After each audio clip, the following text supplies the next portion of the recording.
मन मर्या ममिता मुई, अहम गई सब छूट। जोगी था सो रमि गया, आसनी रही विभूति। मन मर्या, मन मर गया। मन कौन की तमाम साखियों में मन को मारने की बात कबीर ने की है। अर्थात मन सांसारिक आकर्षणों से, सांसारिक विषय वासनाओं से विरत हो गया, मन नियंत्रित हो गया। मन मर्या ममिता मुई, और जब मन मर गया तो ममता भी मर गई। सारी मोह माया समाप्त हो गई। अहम गई सब छूट, सारा अहंकार छूट गया, सारा अहंकार दूर हो गया। जोगी था सो रमि गया। और जब यह तीनों बातें हो गई, अर्थात मन मर गया, मन सांसारिक विषय वासनाओं आकर्षणों से विरत हो गया, मोह माया समाप्त हो गई, अहंकार छूट गया, दूर हो गया, तब जोगी था सो रमि गया। जो योगी था वह रम गया, ईश्वर में रम गया, ब्रह्म के साथ एकात्म हो गया। आसनी रही विभूत, और उसके आसन पर भस्म मात्र रह गई। अर्थात उसकी चेतना ईश्वर में विलीन हो गई, ईश्वर के साथ एकाकार हो गई, और आसन पर देखने मात्र के लिए शरीर मात्र रह गया। उसकी चेतना ईश्वर में समाहित हो गई, ईश्वर में लीन हो गई, वह ईश्वर के साथ एकाकार हो गया, और केवल शरीर मात्र आसन पर रह गया। जैसे वो राख मात्र हो, जिसका कोई अब कोई मूल्य न हो, साधना के स्तर पर जिसका अब कोई मूल्य न हो, उस शरीर का अब कोई मूल्य नहीं है। जब जीवात्मा परमात्मा से एकाकार हो गई, तब उस शरीर का भी कोई मतलब, कोई अर्थ नहीं रह गया, कोई महत्व नहीं रह गया। खरी कसौटी राम की, खोटा टिकै न कोय। राम कसौटी सो टिकै, जो जीवत मृतक होय। या फिर जीवन मृत अवस्था, जीवत मृतक अवस्था के महत्व को कबीर रेखांकित करते हैं कि खरी कसौटी राम की। यह जो राम की कसौटी है, कसौटी अर्थात पैमाना। आमतौर पर कसौटी काले रंग का एक पत्थर होता है, जिस पर स्वर्णकार सोने को घिसकर उसकी शुद्धता की परीक्षा करते हैं। तो खरी कसौटी राम की, राम की कसौटी अत्यंत खरी है। राम का पैमाना अत्यंत कड़ा है। यहाँ कबीर भक्ति साधना की कठिनाई की बात कर रहे हैं कि वह कबीर की जो साधना पद्धति है, कबीर का जो रास्ता है, ईश्वर को प्राप्त करने का रास्ता, उस रास्ते में ईश्वर की अपनी जो कसौटी है, पैमाना है, वो अत्यंत कड़ा है।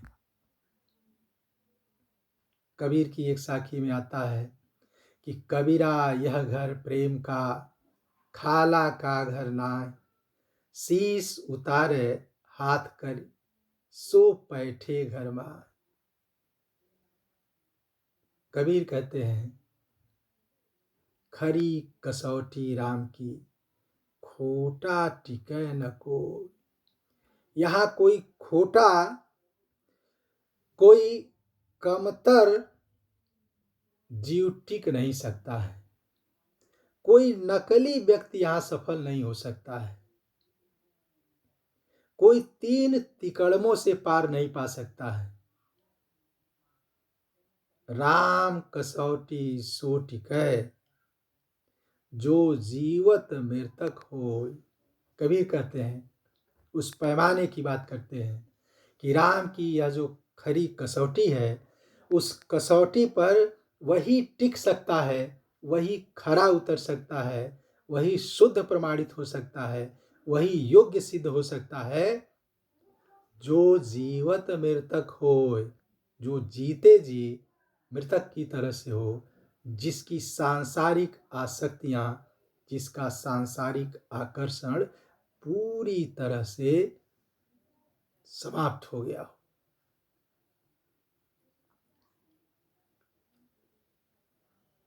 कबीर चेरा राम का,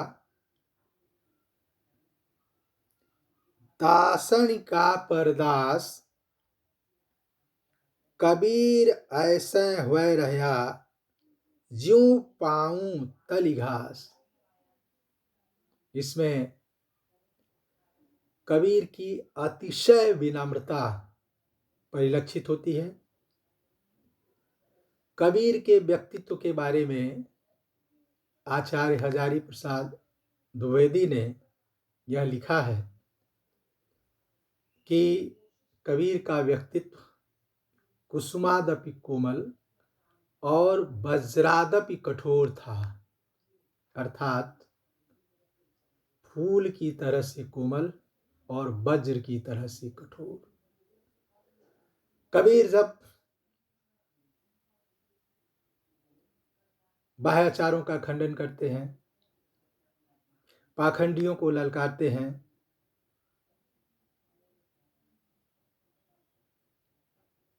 तो उनका स्वर अत्यंत कठोर हो जाता है। लेकिन जब वो भक्ति की गहराई में डूबते हैं, साधु की संगत की बात करते हैं, साधु चरित्र की बात करते हैं, ईश्वर से मिलन की बात करते हैं, तो उनका स्वर अत्यंत कोमल होता है। यहाँ कबीर की वही विनम्रता देखने को मिलती है। कबीर चेरा संत का, कबीर कहते हैं कि कबीर संत का चेला है, संत का सेवक है, दासन का परदास। और जो ईश्वर के दास हैं, जो ईश्वर के भक्त हैं, उनका भी वह भक्त है, ईश्वर के भक्तों का भी भक्त है, दासों का भी दास है। कबीर ऐसे हुए रहा, ज्यों पाऊं तली घास। ऊपर की साखियों में अहंकार छूटने की बात की गई है, और कबीर बराबर अहंकार छोड़ने की बात करते हैं। इसीलिए यहाँ उस अहंकार से मुक्त की बात रेखांकित करते हैं कबीर, जब कहते हैं कि कबीर ऐसे भय रहा, ज्यों पाऊं तली घास। कबीर बिल्कुल उस तरह से विनम्र हो गया है जैसे पांव के नीचे घास रहती है। जैसे पाँव के नीचे घास दबी होती है, पाँव को कोई नुकसान नहीं पहुंचाती है।